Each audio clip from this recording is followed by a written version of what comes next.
Bismillahirrahmanirrahim. Assalamu alaikum. Welcome to Learners Academy. I am Sobia Kiran and I am your instructor for the course Theory and Practice of Counseling. Today we will cover lesson number 36 which is about reality therapy. लेकिन उससे पहले हम behavior approaches की strength और weaknesses देखेंगे.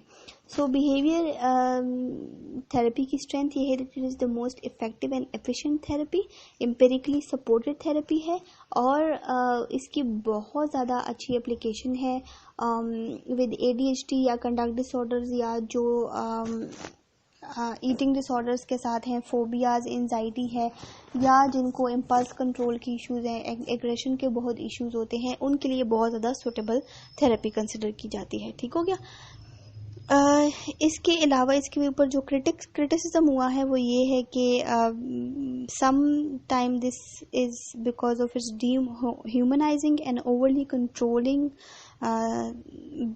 Therapy या techniques की वजह से कंट्रोल कहते हैं कि आप एक बिहेवियर का कंट्रोल करें, दूसरे इंसान के बिहेवियर का कंट्रोल करें, तो उस चीज़ पे थोड़ा सा इस पे क्रिटिसिज्म हुआ. इसके अलावा ये एक पूरे इंडिविजुअल को डील नहीं करती, सिर्फ उसके बिहेवियर को डील करती है, इनर ग्रोथ को प्रमोट नहीं करती, या जो अंडर कंट्रोल कंडीशन है सिर्फ उसके ऊपर ही काम हो सकता है, जो कंट्रोलेबल सिचुएशंस नहीं होती उसके ऊपर नहीं हो सकता है. इसके अलावा डेवलपमेंटल स्टेजेस पर फोकस बिल्कुल भी नहीं है. तो these are were the criticism जो इस थ्योरी के ऊपर हुए. देन है reality therapy. Reality therapy basically new counselling की फील्ड में थोड़ी न्यू थेरेपी है that emphasizes change people can make in their actions and thought, and it's a basically phenomenological basis है और existential से है कि that people maintain their inner world which determine what behavior they choose. ठीक है. Action oriented, concrete और directive behavior and cognitive है.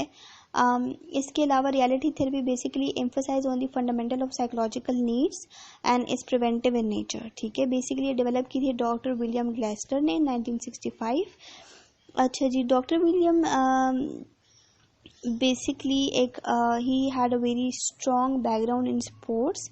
उन्होंने अपनी मास्टर डिग्री कंप्लीट की and then medical degree complete की एंड देन वो साइकेट्रिस्ट रेजिडेंसी में उन्होंने काम किया यूएसए में. He had doubts about psychoanalysis, इसलिए वो उन्होंने जो है वो एक कन्वेंशनल साइकेट्रिस्ट जो है उनके अकॉर्डिंग कि conventional psychiatrist waste too much arguing how much diagnosis can dance at the end of a case history, like कितना अच्छा वो डायग्नोज कर सकते हैं, but they don't focus much on the behaviour और थेरेपी ऑफ द क्लाइंट्स. ठीक हो गया. सो इनका मेन फोकस उसी चीज़ की तरफ था. इनका व्यू ऑफ ह्यूमन नेचर है that it's the major tenets of reality therapy is to focus on the consciousness, that human behavior operates on a conscious level and it is driven by the unconscious forces or instinct. ठीक है. इसका second belief ये है कि human nature is that there is a health growth force without everyone which is manifested on two levels, एक physical और एक psychological. ठीक हो गया. Role of a counselor is the counselor primarily serve as a teacher and model, and the client accepting the client in a very warm way और उसको मौका दिया जाए या focusing him on her on the control of displayed thoughts and action. ठीक है. So the basic role of counselor is the choice, like there is an emphasis on choice. ठीक है. कि क्लाइंट जो है वो चूज करे कि उसने क्या करना है. ठीक है. It indicate that a behaviour is linked with feeling and physiology. सही हो गया. अच्छा. इसका basic emphasis positive constructive actions है जो कि बेसिकली किसी भी इंडिविजुअल के अंदर चेंज लेकर आ सकती हैं. अर्ली चाइल्डहुड एक्सपीरियंसेस पे एज सच फोकस नहीं है और टेस्ट डायग्नोसिस या इंटरप्रिटेशन या क्लाइंट के एक्शंस को एनालिसिस का भी एज सच कुछ खास नहीं इन्होंने किया. ठीक है. इनके गोल्स ये हैं कि साइकोलॉजिकली हेल्दी और रैशनल एक इंडिविजुअल को होना ज़रूरी है और वो ऑटोमेटिक और रिस्पॉन्सिबल हो. ठीक है.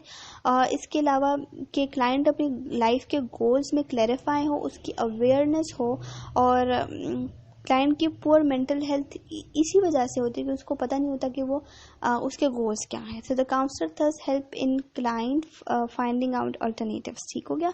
देयर आर 6 क्राइटेरिया टू जज healthy behaviour. Behaviour is competitive, early, easily completed, and can be done by oneself and he has value of the person.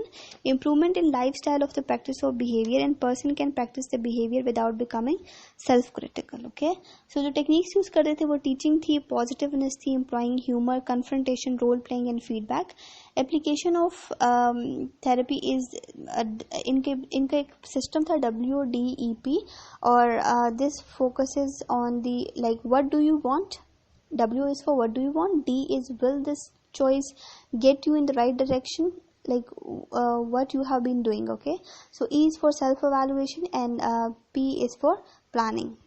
ठीक हो गया. इसमें स्टेप्स थे, like steps in operating goals and technique. ये था कि पहले रिलेशनशिप इस्टेब्लिश किया जाए, फिर focusing on the present behaviour, client के बिहेवियर को एवेलुएट किया जाए, एक कॉन्ट्रैक्ट और प्लान ऑफ एक्शन बनाया जा सके, फिर उन गोल से कमिटमेंट शो की जाए, किसी तरीके से कोई एक्सक्यूज एक्सेप्ट नहीं किए जाएंगे, and then you allow reasonable consequences without punish and refusing to give up on client. ठीक है. So the basic strength of this therapy is that this therapy basically is for different problem population और settings के लिए थी. ठीक है. और